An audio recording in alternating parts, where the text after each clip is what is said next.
Hi everyone. In this video I am doing a couple of monochromatic acrylic paint marker portraits, and I'm still familiarizing myself with these. So most of my videos, if not all of them, are just about familiarizing myself with my materials, and that's why most of my portraits are from imagination.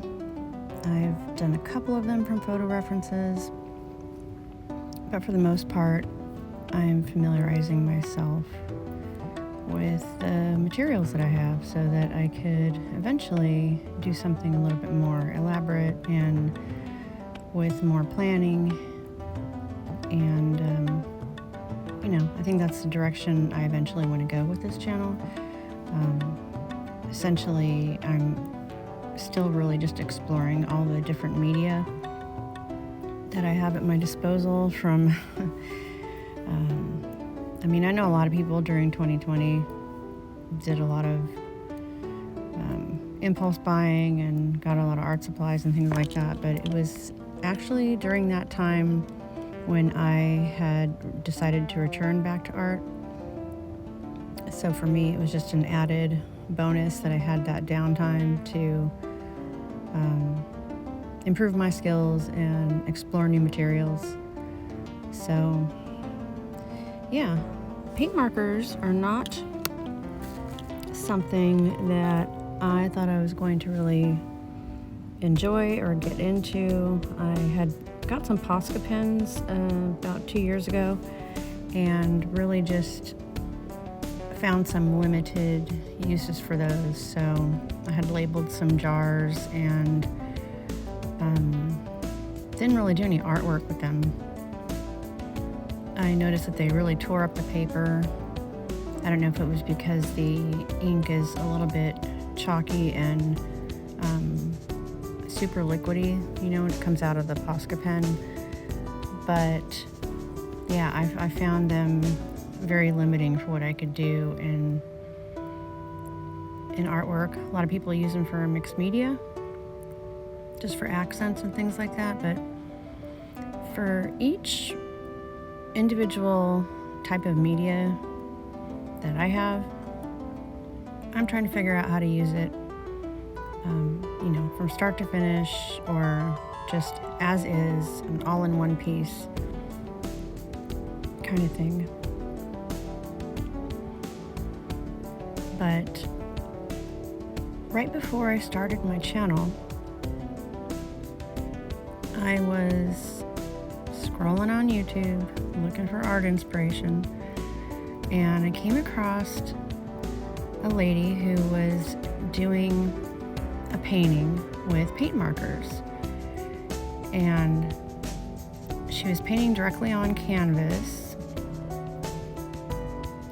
and it was a tree, I believe, some type of really whimsical landscape with a tree. And I just remember it being a really high contrast, really easy to see, and that's one of the reasons I wanted to watch it. Plus she had some really, really funny and very interesting commentary, and I instantly subscribed to her.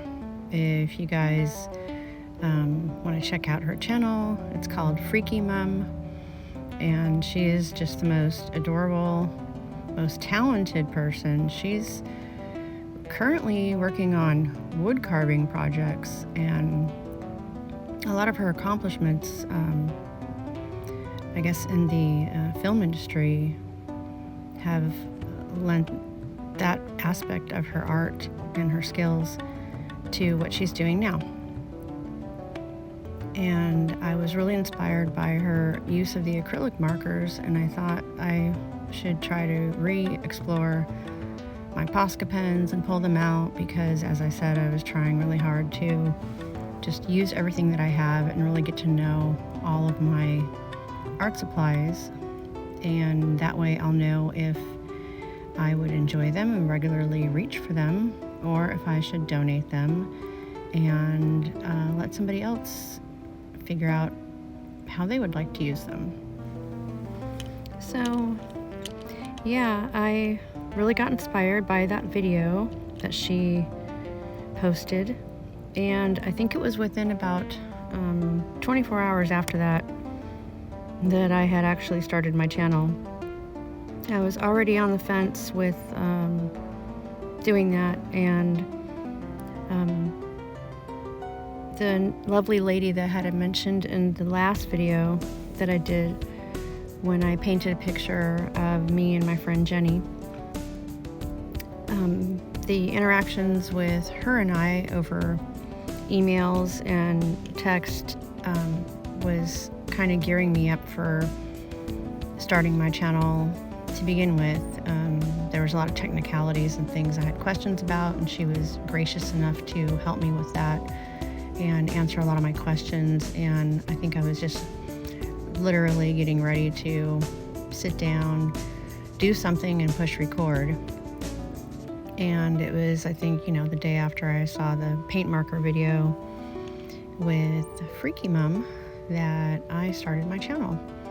So yeah, ever since then I have been trying to consistently upload, and the basic inspiration for my video uploads are what different media I have yet to figure out completely or investigate fully, or really give it a good shot to find out if I like it or not.